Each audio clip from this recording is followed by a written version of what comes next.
તો મિત્રો આપણે ભાત રેડી થઈ ગયા છે। શાક માટેનું તેલ મૂકી દીધું છે, ચૂલો સળગે છે અને શાકમાં આજે આપણે આખા બટેટા છે, આખા રીંગણા અને આખી ડુંગળી નાખશું મિત્રો શાકમાં।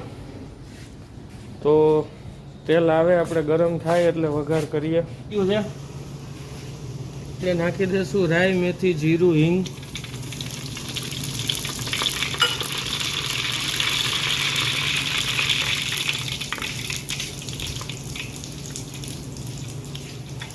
લીમડો મીઠો નાખશું,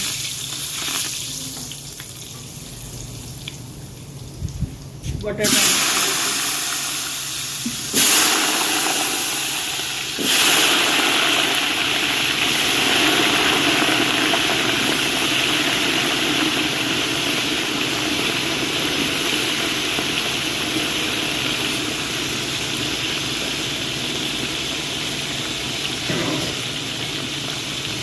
ખાખી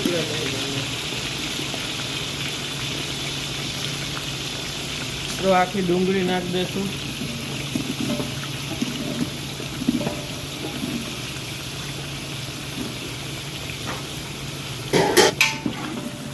ડુંગળી અને બટેકા ફ્રાય કરી લઈશું તેલમાં વ્યવસ્થિત ધીમા તાપે।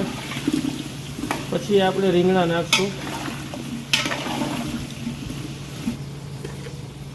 મીઠું નાખી દઈશું,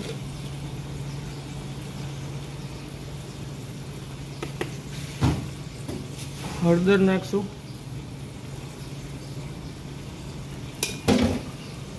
એટલે મીઠા હળદરમાં ડુંગળી બટાટાને ફ્રાય કરશું તેલમાં। મીઠું નાખી દઈએ તો વ્યવસ્થિત આપણે પાકી જાય, કેમ કે આખા છે બટેટા અને ડુંગળી। થોડી વાર મિત્રો ઢાંકી દઈશું।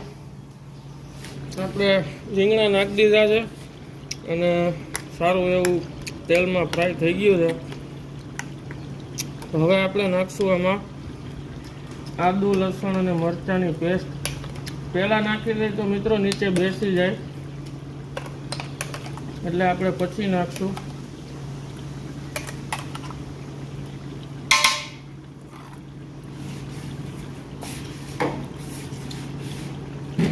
આપણે લીલી હળદરની પેસ્ટ નાખશું। લીલી હળદર ને આંબા હળદરની પેસ્ટ છે મિત્રો, સ્વાદ સારો આવે શાકમાં નાખવાથી।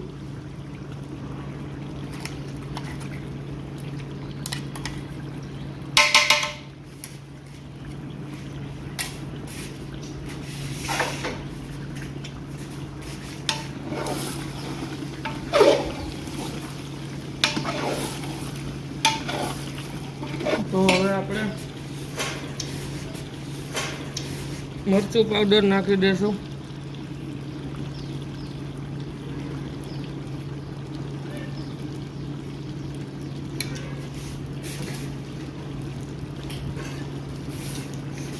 ધાણા જીરું પાવડર નાખશું,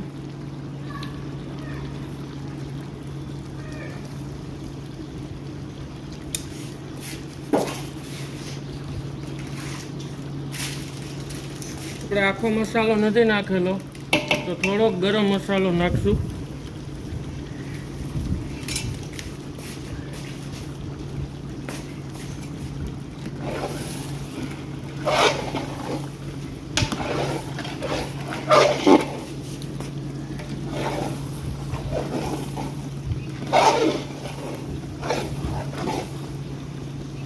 તો આપણે મસાલા ફ્રાય થઈ ગયા તેલમાં, તો આપણે જોતા પૂરતું મિત્રો પાણી નાખી દઈશ અને 10 થી 15 મિનિટ આપણે ધીમા તાપે પઠ્ઠામાં બફાવા દઈશું।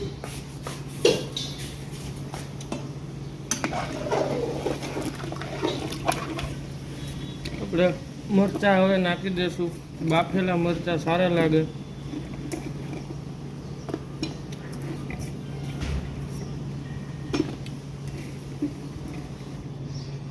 ઢાંકીને રાખી દઈશું આપણે એકદમ ભઠ્ઠામાં ધીમા તાપે।